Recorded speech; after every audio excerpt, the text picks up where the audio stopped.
In the following days, one thing Laine was starting to notice was that Romulus didn't drink anymore, not even on the weekends, and he seemed better for it. At night, the good shepherd drank but slept in a stupor near the cistern gate until midday.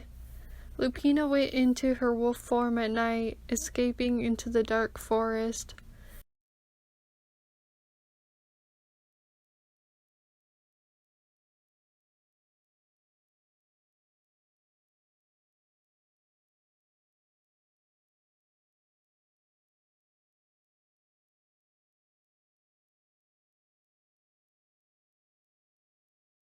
And Remus was always in town training to be a councilman. Romulus kept up his responsibilities, taking on the majority of the chores.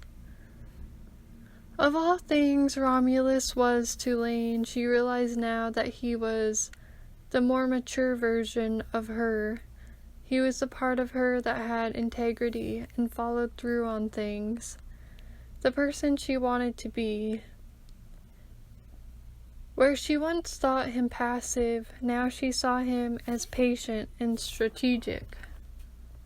Romulus worked steadily towards a goal, even when he did not know the outcome. He'd been preparing his whole life for this moment, where he could rise to his dream of building the city, Rome. Startled awake by Lupina's howling one night, Laine wondered what Romulus thought about her wolf form. That's the reason she couldn't see his pain from her own, as he confided in her one night. Remus is just trying to get ahead and be friends with everyone, Lupina insisted. I'm sure he didn't know your involvement with the girl. After he told Lupina about what was going on, Laine felt a pang in her heart, and it was exactly how Mom and Harlan had reacted when she told them about Max and Ashley. Harlan had said she practically brought it on herself, falling in love with anyone who smiles at her. Even though Laine sometimes felt angry towards Mom and Harlan, Romulus seemed to just accept his folks, as there were parts of them he couldn't fix, which only they could fix. It was like the sympathizing part of Mom had been cut out a long time ago, or for some reason she could only sympathize with Ashley. Laine felt the wound reopening continually as Mom kept bringing up her ex-best friend, even when Laine asked her not to. Why couldn't Ashley have warned her, Laine wondered.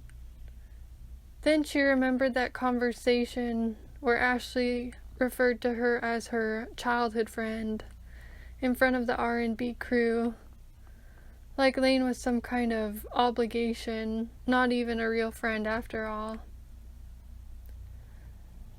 Romulus still loved Lupina, but he was realizing now that he had to go his own way, and some people weren't ready to go with him, and that was okay. With Remus, too, it felt like the final cord connecting them had been snapped, and they were now free to go their separate ways. Could he be called back? Maybe, Laine thought. That's how great his love was for his brother. But if so, it would only be through manipulation, because ultimately Remus only cared for himself. Though he could not hate his brother, Romulus felt the cruelness of what he'd done, since his brother had known how loyal he was and how this would hurt him. Even though many days he wanted to flee anywhere away from there, he knew it was not wise. Therefore, despite his pain, carefully planning his next steps, preparing himself both mentally and physically, he prepared for his next speech, just in case he got the opportunity. He couldn't take much with him, and slowly started to get rid of his scrolls, passing them down to the neighbor boy. He slept every night in the barn with his sheep, and even though he suffered, he knew he was building something solid for his future. Laine realized the events of his life called for him to purge not just one, but seemingly every relationship he'd known and become attached to all through his life. Because one can't plant on poisoned soil, no matter how much one wishes they could. No new growth would come. Romulus looked into Laine's eyes. "I'm losing everyone else, but I don't want to lose you too," he said. A month later, Romulus startled Laine awake. "Come on," Romulus said. Laine had no idea where he was going, but knew it was time. It was not like him to leave this early, even when there were chores to be done. He wasn't going in the direction of town, but the opposite way, into the forest. They made their way down the hill and along a dirt trail. The sun smeared the trees with oil and lit them on fire from the inside.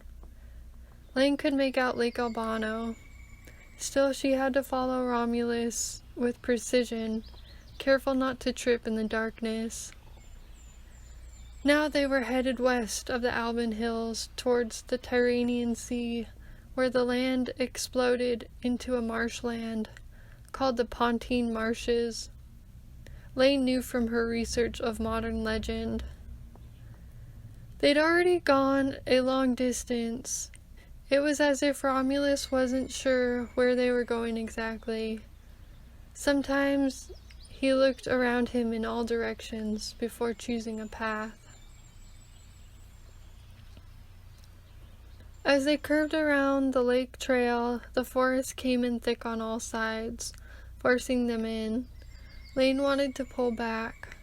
How exhausting the good life is. She'd been on her way for so long.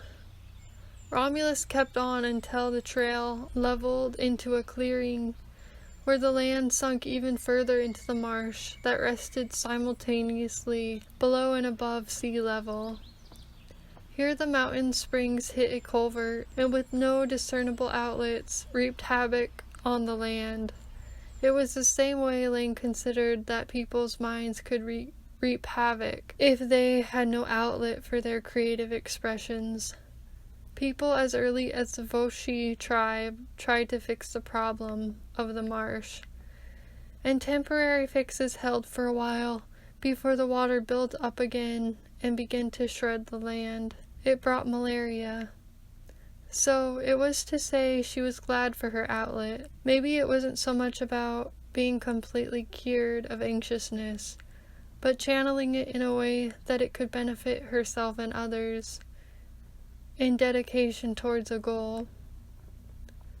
This cleared paths and made futures from past muck. In this same fashion, Rome, with ingenuity and determination, was built from a marshland that was drained between Capitoline Hill and Palatine Hill to become the center of power, called the New Rasta.